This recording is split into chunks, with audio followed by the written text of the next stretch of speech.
किसी भी देश को विकसित होने के लिए जरूरी होता है कि वहां की शिक्षा व्यवस्था अच्छी हो, लेकिन पिछले 70 सालों में हमारे देश की शिक्षा व्यवस्था पर किसी ने ध्यान नहीं दिया।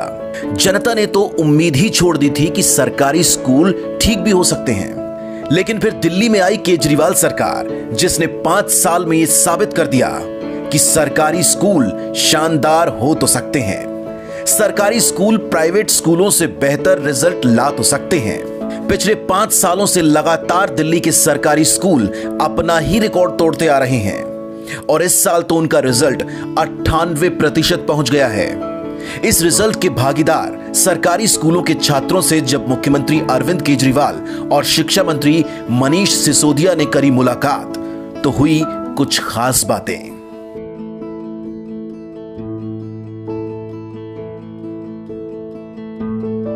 सरकार का पैसा कहाँ से आता है? टैक्स से आता है। टैक्स कौन देता है? आप सारे जने देते हो।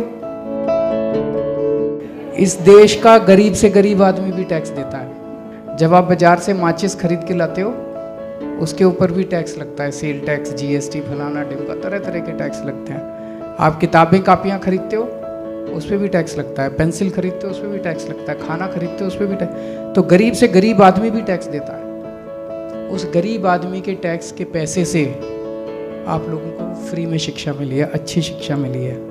तो जो मर्जी बनो अपनी ज़िंदगी में, लेकिन जो इस देश ने आपके लिए किया उसको कभी मत भूलना। उस देश को वापस देना है।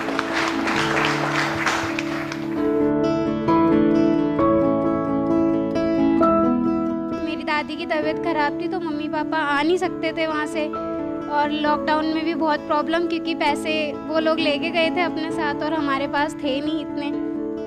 तो मेरे पास जो सेविंग्स थी मेरी 2000 रुपीज़ ही थे मेरे पास उस टाइम। तो 1500 मैंने चलाए वो 2 महीने।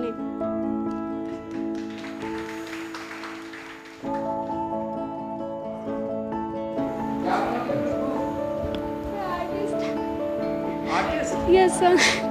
पेंटिंग? Yes sir. अच्छा, पेंटिंग करते हो? Yes sir. मैं सर से मिली भी हूँ जब यहाँ पे रॉयल कपल, डच कपल्स आए थे नीदरलैंड से।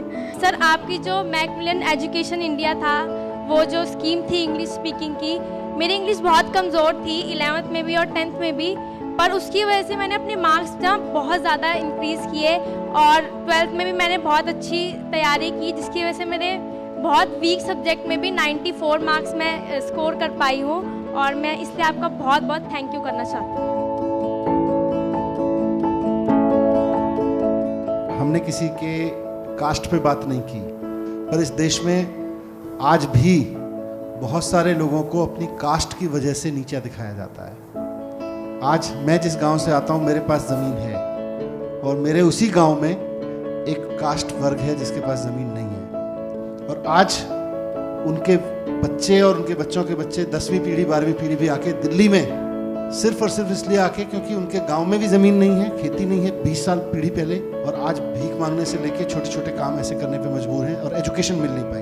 तो आज जब हम शिक्षित हो रहे हैं, आज जब हम समझदार हो रहे हैं एक देश के रूप में, एक समाज के रूप में, तो हमारी ये जिम्मेदारी बनती है। 3 भाई होते हैं, उनमें से एक किसी कारण से, पेरेंट्स की गलती की वजह से या दुर्योग से कमज़ोर रह जाता है, तो बाकी 2 भाइयों की जिम्मेदारी बनती है कि नहीं बनती कि उसको साथ लेके चलेंगे।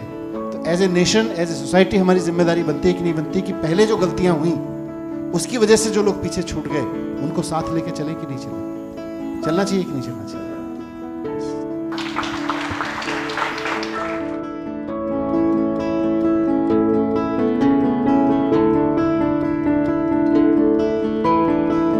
गुड आफ्टरनून सभी को। सर, मैं बेसिकली बिहार से बिलोंग करता हूँ। सर, मैं दिल्ली अपने अंकल के साथ रहता था बचपन से ही। 3rd क्लास में मैंने गवर्नमेंट स्कूल में मेरा नाम लिखवाया गया था। आफ्टर 10th क्लास मैंने अपने अंकल का भी घर छोड़ दिया। सर, मैं अकेला रहता हूँ और अकेला अपना रेंट पे रहता हूँ, किराया मैनेज करता हूँ। सर, मैंने कुछ ट्यूशन्स पढ़ाए, होम ट्यूशन्स, या सर खाली टाइम समय में कुछ फैक्ट्री वगैरह भी देखी। तो बाकी सर 12th में सर फिर टीचर्स ने सर बहुत ज़्यादा हेल्प की, क्योंकि उन्होंने कहा सर कि 12th ये हमारे लाइफ के मार्क्स हैं, ये लाइफ डिसाइड करते हैं। तो सर हमारे प्रिंसिपल सर, हमारे और टीचर्स सर, इन्होंने टाइम पे मोटिवेट किया सर, जिसका रिज़ल्ट ये है कि आज मैं फर्स्ट टाइम आपके सामने हूँ। धन्यवाद सर।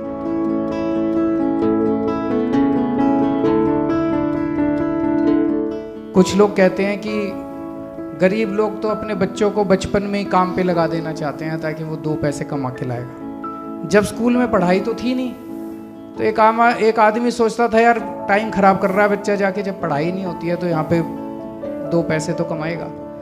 जब से दिल्ली के अंदर सरकारी स्कूलों में पढ़ाई अच्छी हुई है, अब हर गरीब आदमी चाहता है मेरा बच्चा बड़ा होके मेरा नाम रोशन करे, मेरे घर की गरीबी दूर करे और अपना भी आगे भविष्य बनाए।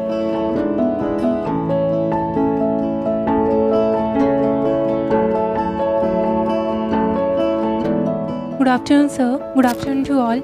सर मैं 9th क्लास में फ़ेल हो गई थी मैथ्स में, और उसके बाद मेरे टीचर्स ने समझाया, प्रिंसिपल सर का भी उस पर सपोर्ट मिला और पेरेंट्स का भी मिला, तो उसकी वजह से मैंने 80% प्लस स्कोर किया 9th में। और सर मैंने फिर क्लास 11th में टॉप किया, और मैंने कभी सोचा भी नहीं था क्लास 12th में मैं 96.2 स्कोर करूँगी।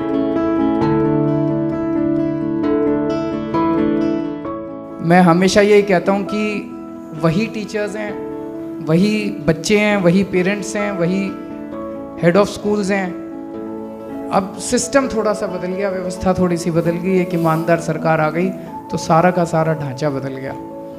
तो आप ऐसे ही लगे रहिए, सभी बच्चों के अच्छे भविष्य की मैं कामना करता हूँ और उम्मीद करता हूँ कि आप लोग अपने जीवन में खूब फले फूलें और देश का नाम रोशन करें। Thank you.